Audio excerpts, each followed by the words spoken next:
have a practical question that relates to this question of knowledge. If a person holds to exhaustive foreknowledge, and someone wonders what they should do in the future, well, God knows. And you can work out various ways of figuring out how you figure out what God knows.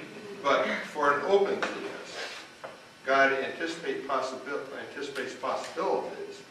How does that relate to the individual seeking to do God's will?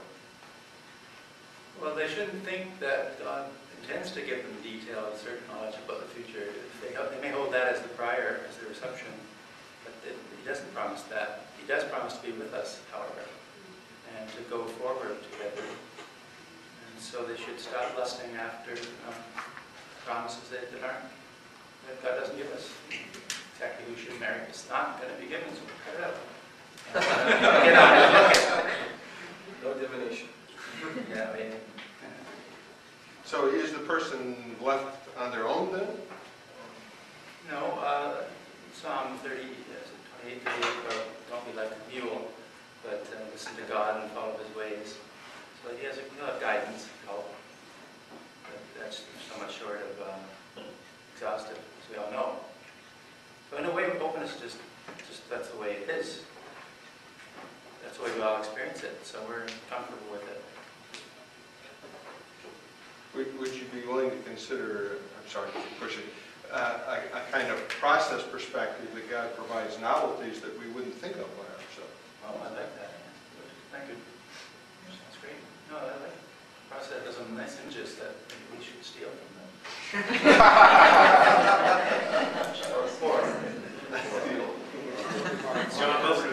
Yeah. Clark, Jeff raised the point that Tom Flynn had also raised, which I do think is a significant one about the tradition.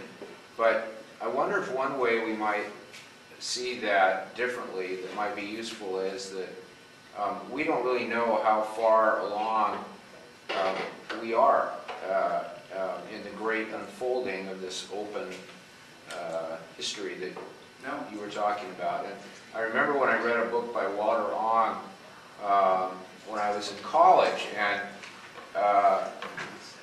he simply raised the possibility that rather than what we often tend to suppose, that we're somehow near the end of history, and that people have been supposing that, of course, as he pointed out, ever since. We're all post-millennials. Yeah, and so if in fact, and this was, in a way, it was congenial to me because I had read a lot of science fiction, but it didn't fit with what I was taught theologically at all. But if you think of us as actually conceivably very early in a history that could go on in a way that in time could be something like what we've discovered. I mean, we only have discovered the vastness of the cosmos quite recently.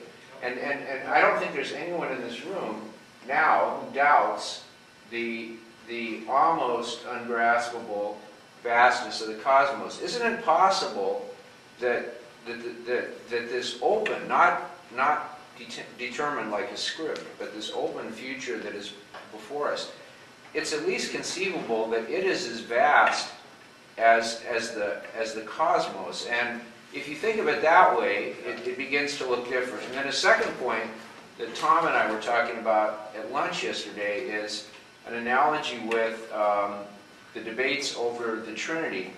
That in the early centuries, many Christians, people we would go to church with, so to speak, held various different contradictory views of the Trinity, and which we now consider as, well, they were wrong, but it was only under the pressure of some views that were really far from what seemed to be the biblical witness, that over a period of centuries, not just a few years, but centuries, that the church councils and so on hammered out something like a consensus, which even then wasn't completely universally accepted. And so might it be that the kind of discussion that's being raised by open theology and some of these kindred spirits you were talking about, might it be that will be a kind of stirring that over perhaps a very long time, not in our lifetime, will cause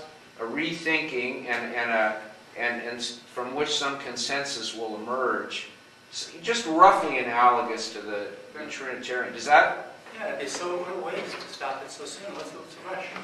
Yeah. Yeah.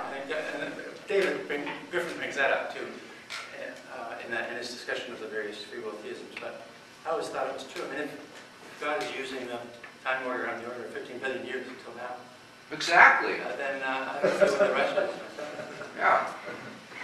So therefore, there could be, and it would be wonderful, and it would give time for the impossible to happen. How will it happen that the universe will end up as a loving community? Well, that's taken a long time already. Needs some more time. Yeah. Rob?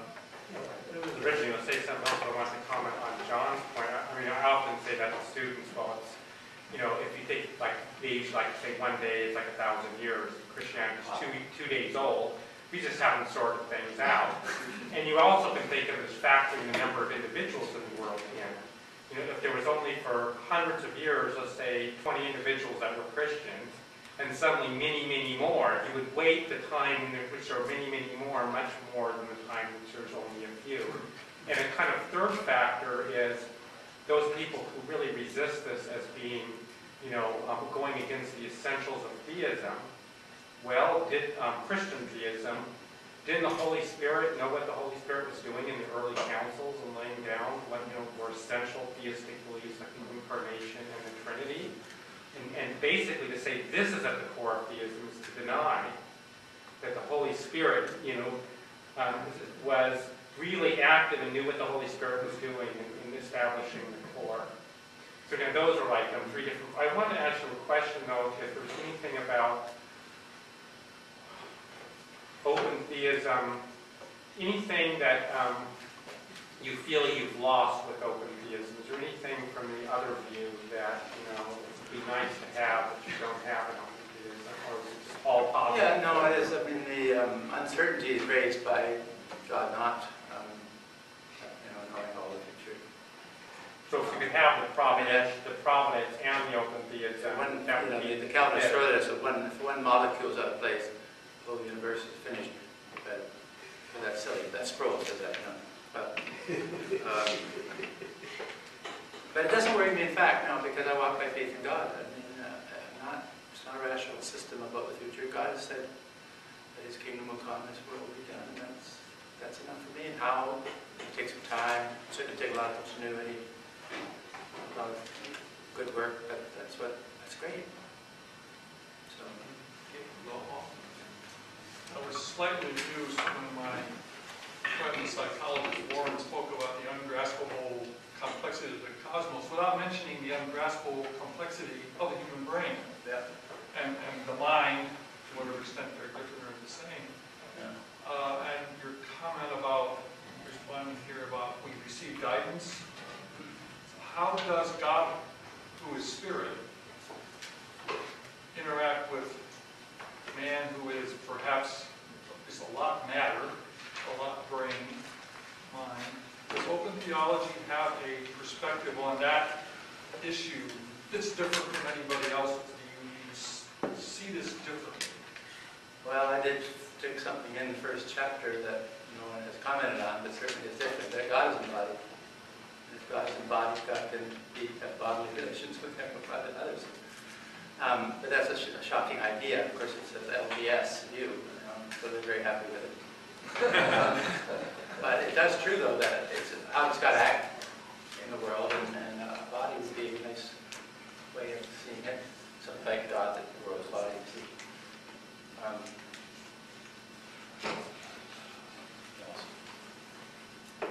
Oh yeah, but the reason I hold it, I don't hold it really. I don't hold it exactly, but I can't get it off. It bugs me. And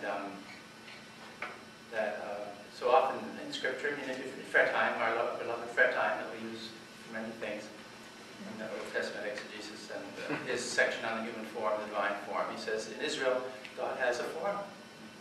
Now I don't know what the form would like, but He does have one, and I find that rather satisfying because I don't know either what you're saying. See, this immaterial God and a material man, it's kind of not right.